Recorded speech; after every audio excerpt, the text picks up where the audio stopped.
ओम शांति। आज हम आपको बताएंगे कि कहते हैं ना कि भारत सोने की चिड़िया था।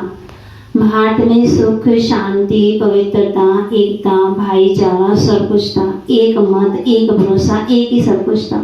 तो कब जब इन देवी देवताओं का राज्य था। आप इसमें सीढ़ी देख रहे हो, सीढ़ी में बताया गया है, कहते हैं ना भारत के उत्थान और पतन की कहानी, 84 जन्मों की कहानी। तो 84 जन्म, आज दुनिया वाले कहते हैं 84 लाख हैं, लेकिन 84 लाख नहीं है, 84 जन्म है। तो इसमें बताया गया है कि कहते हैं कि जैसे आप देखो मंदिर में जाते हो तो नवरात्रे होते हैं, तो कहते हैं ना 84 घंटियां वाली माता तेरी सदा ही जय। आप गोंदल साहब चले जाओ, वहाँ पे भी 84 पौड़ियाँ दिखाई गई हैं, 84 लाख नहीं है। तो इसी तरह परमात्मा आकर के हमें 84 जन्मों की कहानी बताते हैं।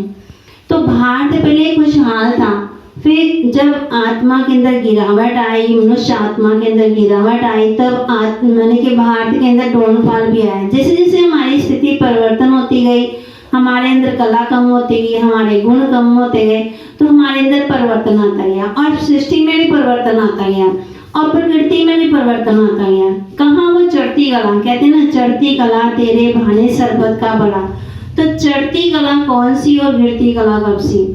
तो जैसे इसमें बताया 4 युग बताए गए हैं, सतयुग, त्रेता, द्वापर और कलयुग। सतयुग में किसका राज्य है? लक्ष्मी नारायण का राज्य है। श्री लक्ष्मी श्री नारायण, है ना।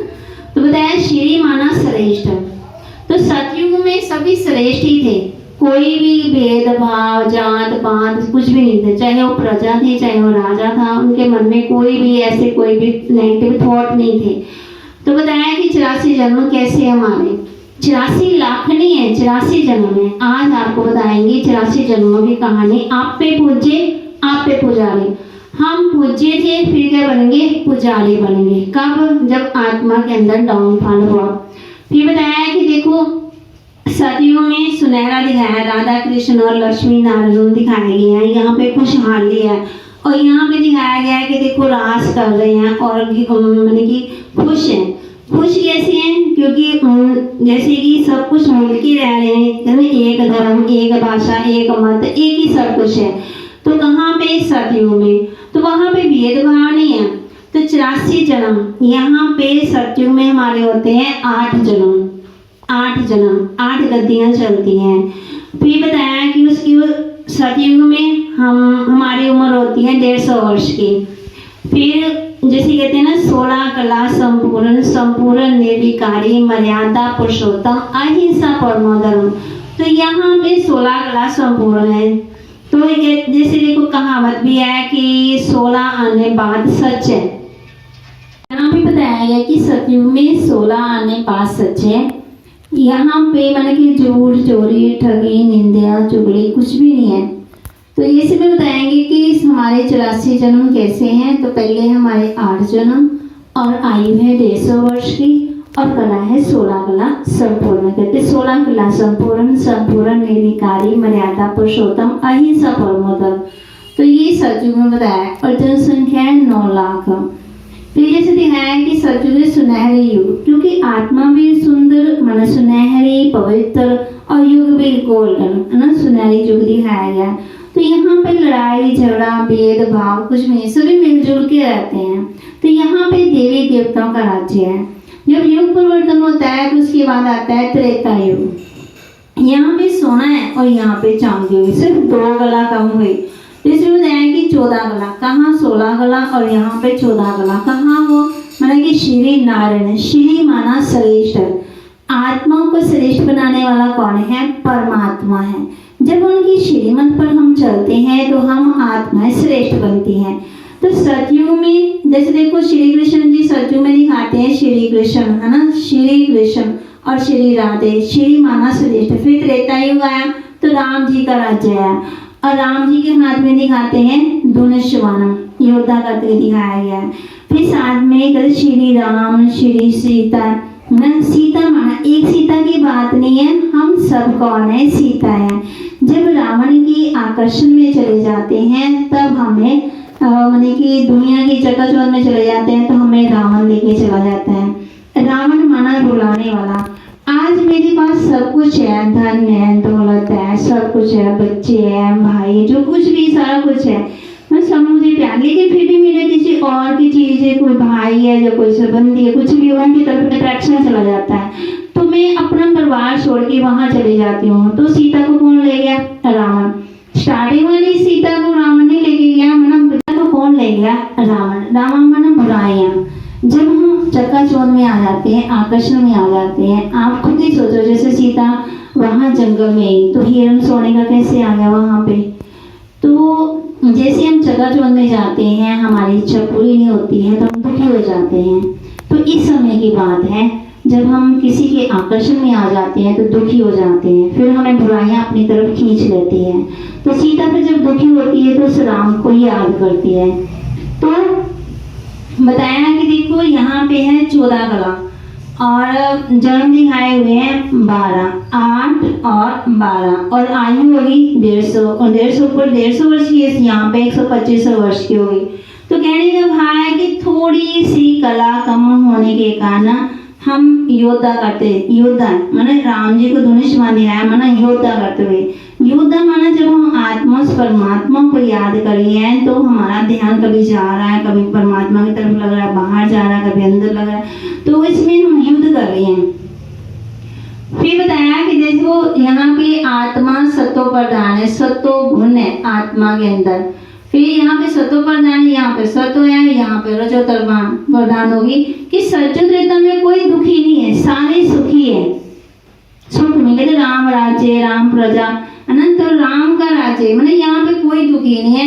जब कहते हैं ब्रह्मा का दिन, ब्रह्मा की रात, दिन माना जब दिन होता है तो हम कोई ठोकरे नहीं खाते हैं, जब रात होती है तो ठोकरे खानी शुरू कर देते हैं। जैसे मान लो अंदर अंधियारा हो तो मन में उलझन हो, तो हम इधर जाऊं उधर जाऊं, मन को ठिकाना नहीं है, तो क्या हम ठोकरे तो खा रहे हैं। कोई कहता वहां जाओ, कोई कहता वहां जाओ, तो मन क्या हो रहा है? ठोकरे ही खा रहा है। तो बताया कि जैसे भारत, भारत कहाँ सोने की चिड़िया और कहाँ भारत अब कौन सी चिड़िया रह गया? आपको पता ही है, कहाँ सुखी और कहाँ दुखी हो गया। तो कैसे हो गए? जब हम अपने आप को परिवर्तन नहीं किया, अपने आप को परिवर्तन नहीं लाया, हमारे अंदर विकार आते गए, दूसरों के हम देखते गए, अपने जीवन में धारण करते रहे, तो हम आत्मा क्या हो गए? कहाँ सुखी और कहाँ दुखी। फिर बताया कि जैसे ब्रह्मा का दिन, और दिन माना सुख और रात माना दुख। तो राजा विक्रमादित्य ने फिर आया युग, कौन सा युग आया? द्वापर युग। द्वापर युग में राजा विक्रमादित्य ने सबसे पहले कोहिनूर का शिवलिंग बनाकर शिव की पूजा की, ब्रह्मचारी भक्ति। फिर हमने देवी देवताओं की भक्ति करनी शुरू कर दी। तो आत्मा यहाँ रजो प्रधान बन गई, कहाँ सत्व प्रधान और कहाँ रजो प्रधान। यहाँ पे हमारी 125 वर्ष की उम्र है, यहाँ पे हमारी होगी 100 वर्ष की। कहाँ 16 कला संपूर्ण और कहाँ हम 8 और 12, और यहाँ पे क्या हो गई? 8 कला हो गई ना। फिर कला भी कम होगी और उम्र भी कम होगी, और जन्म हो गए 21, 8, 12 और 21। यहाँ पे हमने देवी देवताओं की भक्ति करनी शुरू कर दी। फिर जब कलयुग आया, यहाँ का सोने का, चांदी का, और यहाँ हो गया तांबा, और यहाँ पे ये दुनिया आप देखिए लो लोहे की। कहाँ आत्मा सुंदर, कहाँ बिल्कुल ही आत्मा काली हो गई। गिरती कला में आ गई ना। गिरती कला में कैसे आई कि हमने दूसरों के अवगुण देखने शुरू कर दिए, दूसरों की बातों को नोट करना शुरू कर दिया, तो हमारे अंदर क्या आ रही है? गिरावट।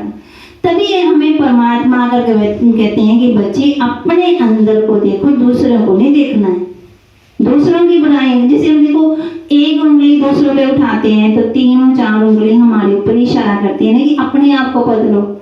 तो इसी तरह जैसे कि युग परिवर्तन हो गया, और जैसे देखो बच्चे जन्म लेता है, थोड़ा बड़ा हुआ, फिर थोड़ा बड़ा हुआ, थोड़ा 4 स्टेज होती है ना, ऐसे प्रकृति की भी स्टेज होती है। ऐसे युग भी 4 है, सतयुग, त्रेता, द्वापर और कलयुग। और कलयुग में हमने क्या किया? अग्नि की पूजा, हवा की पूजा, मिट्टी की पूजा, पेड़ की पूजा, सब की पूजा करनी शुरू कर दी। पानी की, हवा की, अग्नि की, सूर्य की, चांद की, तारों की, यहाँ तक कि रस्ते की पूजा करनी शुरू कर दी। कोई व्रत नहीं छोड़ा। क्यों? क्योंकि यहाँ पे आत्मा की बिल्कुल ही गिरावट होगी। यहाँ पे देखो हमने पिप्पल को भगवान मान लिया कि पिप्पल जी भगवान है, मतलब पत्ते पत्ते को बैठ के हिलाता है परमात्मा।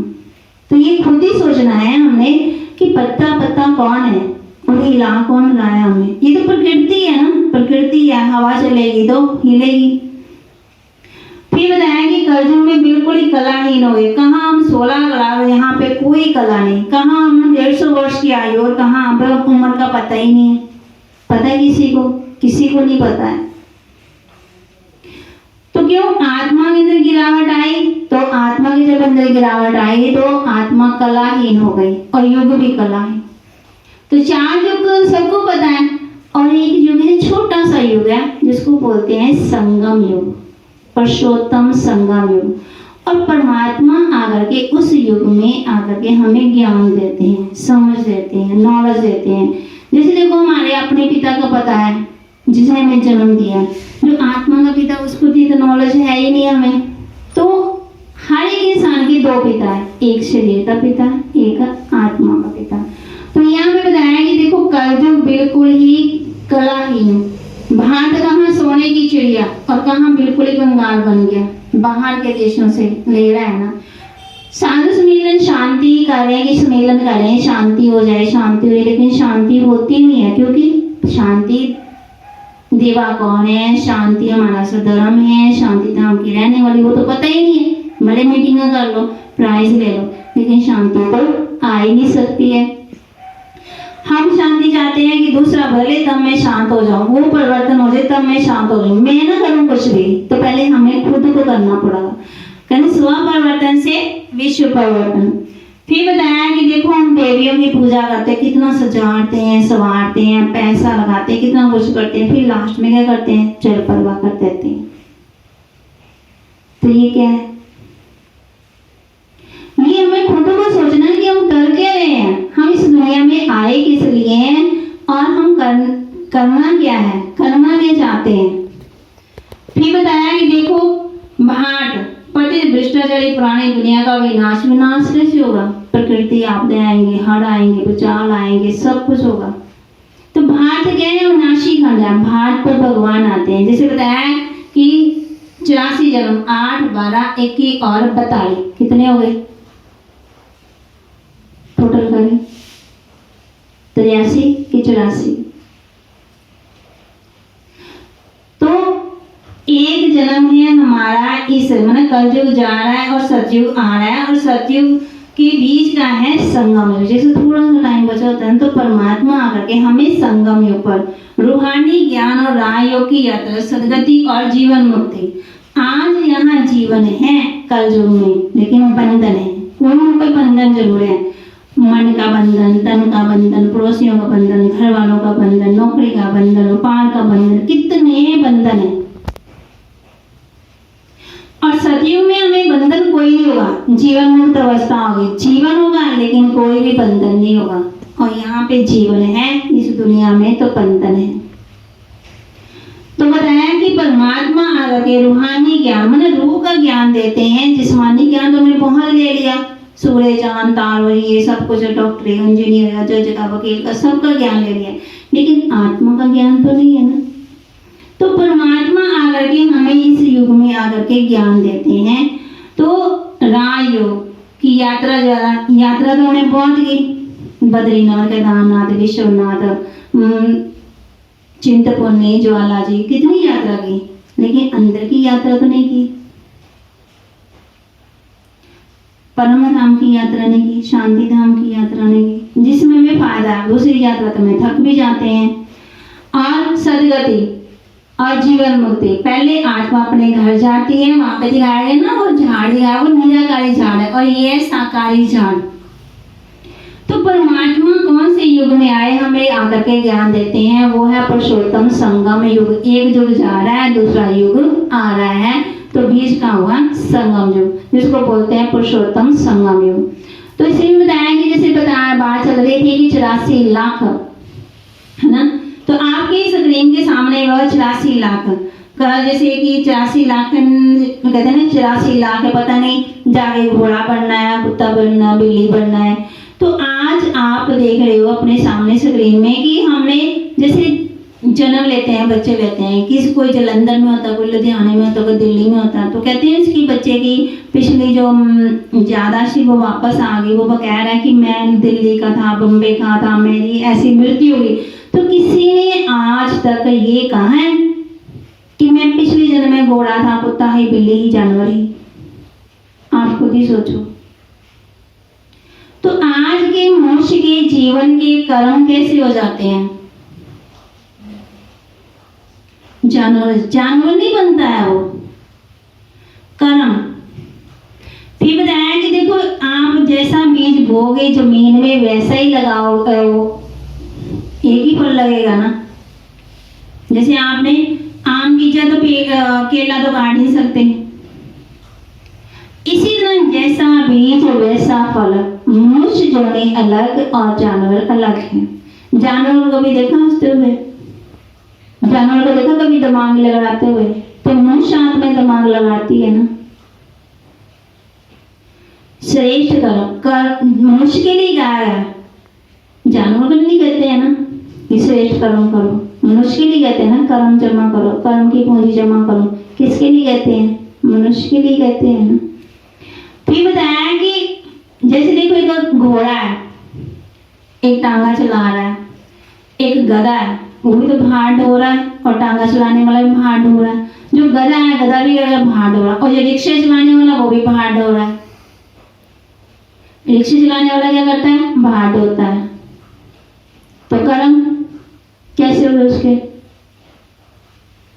ये हमने खुद सोचना है, सही क्या है, गलत क्या है। कहते हैं ना कि 84 लाख, आज इंसान 84 लाख भोग के भी दुखी है, फिर दुखी क्यों है? ये सोचना है हमें कि हम दुखी क्यों, फिर क्यों कहते हैं इसके पिछले जन्म, इसके पिछले कर्म, क्यों बोलते हैं? फिर अगर 84 लाख भोग के भी मैं दुखी हूँ, मुझे खाने के लिए नहीं, पहनने के लिए नहीं, मैं फुटपाथ पे हूँ, फिर क्यों कहते? आज मैं बहुत सारी भक्ति पूजा पाठ करती हूँ, लास्ट में मेरा माना कि लास्ट ऐसा निकलता है कि मैं ना खा पी सकती हूँ, ना कुछ उठ सकती हूँ, ना बैठ सकती हूँ। फिर दुनिया में जो भी मेरा हालचाल पूछने के लिए आए वो यही कहेंगे ना, इसके पिछले कर्म। जैसे कोई दान पुण्य बहुत करता है तो कहते हैं ना ये अपने अगले जन्म के लिए कर रहा है। जिसमें एक छोटी सी कहानी बताते हैं कि राजा और बीरबल की कहानी है। तो उसमें बताया कि राजा और बीरबल सैर करने के लिए जा रहे होते हैं, और राजा बीरबल को कहता है कि मुझे 3 जन्मों का भोगा, 3 जन्मों का संपन्न इंसान बता दे। तो कहता है ठीक है महाराज जी। तो थोड़ी दूर आगे जाते हैं तो एक भाई क्या करता है, खेती काट रहा होता है, घास, किसान होता है। तो कहते देखो महाराज जी इसने ये क्या अपने पिछले जन्म में इसने भी दान पुण्य किया, अब भी दान पुण्य करेगा, यही खाएगा, यही काटेगा, यही बनाएगा, सब कुछ आगे भी उसका जन्म कैसे होगा? तो कहते ये आपका पहले सवाल का जवाब है ना कि 3 जन्मों का भूखा। फिर आगे जाते हैं, एक भाई क्या करता है कि वो चैनी दान कर रहा है, सोना दान कर रहा होता है। तो कहते हैं आपके ये दूसरे क्वेश्चन का जवाब है। कहते कैसे? कहते देखो ये पिछले जन्म में भी दान पुण्य किया था, अब भी दान पुण्य कर रहा है, आगे भी उसका जन्म कैसे होगा? राजा के घर में। फिर राजा पूछता है कि देख अमीर अमीर रहेगा, गरीब गरीब ही रहेगा? नहीं, हम अपने कर्म श्रेष्ठ बना सकते हैं। जैसे राज विद्या है ना, राज विद्या लोग कितने उपाधियां लेते हैं, तो ये है रूहानी विद्या। जिस्मानी विद्या तो बहुत है, ये पढ़ाई है। जितनी जितनी हम पढ़ाई पढ़ते जाएंगे उतनी हमारी आत्मा के अंदर शुद्धता आती जाएगी। जैसे देखो कोई परमात्मा ने यही कहा है कि देखो जितना मुझे याद करेंगे उतना आत्मा पवित्र होगी, शुद्ध होगी। ज्ञान सुनाने से नहीं होगी, आत्मा जब परमात्मा को याद करती है तब वो शुद्ध होती है। फिर बताया कि देखो परमात्मा संगम युग पे आए, कौन से युग में? रूहानी माने कि संगम युग पर, पुरुषोत्तम युग जिसको लीव युग कहते हैं, धर्माव युग भी बोलते हैं, वो छोटा सा युग। तो परमात्मा अगर ये किसके तन में आते हैं, ये दिखाया गया ना पिक्चर, ब्रह्मा के तन में। आप अपने स्क्रीन में देख रहे होंगे ना, यहाँ पे हवन कर रहे हैं। तो घर में हम हवन करते हैं तो हवन में क्या डालते हैं, सामग्री डालती है ना, नारियल, जौ, तिल, घी, ये सब कुछ सामग्री डालते हैं। तो इसमें यदि घर का वातावरण शुरू हो गया, मंत्र तो पंडित जी ने पढ़े, आपने क्या किया, स्वाहा स्वाहा स्वाहा, तो अंदर की शुद्धि तो हुई नहीं आत्मा की। हवन में भले बैठे हैं, ध्यान है कि कितनी देर में पहले हम पंडित जी पूछते हैं हवन कितनी देर में होगा। तो परमात्मा ने आकर के हमें ये नॉलेज दी है कि बच्चे अपनी आत्मा को शुद्ध करना है, ये अविनाशी रुद्र ज्ञान यज्ञ, इसमें अपनी बुराइयों को स्वाहा करना है। आत्मा जब परमात्मा को याद करती है तो उसके याद से भी कर्म विनाश होते हैं। फिर बताया कि हम नरक की निकल से स्वर्ग में जा रहे हैं, ये देख ही रहे हैं ना, अपनी स्क्रीन के सामने देख रहे हैं कि जब हम बुराइयों को भस्म कर देंगे, अच्छाइयों को धारण कर लेंगे तो हम स्वर्ग में जा रहे हैं। ब्राह्मण जो इस समय पुरुषार्थ करके अपनी ऊंची तकदीर बनाते हैं। फिर उसके बाद आप अपनी स्क्रीन में देख रहे होंगे कि 3 देवता दिखाया, ब्रह्मा, विष्णु और शंकर। ऊपर में दिखाया गया ना शिव बाबा।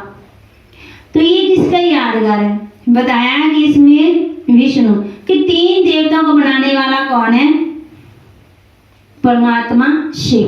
ब्रह्मा द्वारा स्थापना, विष्णु द्वारा पालना, शंकर द्वारा विनाश। कहते ब्रह्मा मुख वंशावली। तो परमात्मा किसके तन में आए, ब्रह्मा के तन में आए। ब्रह्मा के तन में आकर के हमें ज्ञान दिया, नॉलेज दी।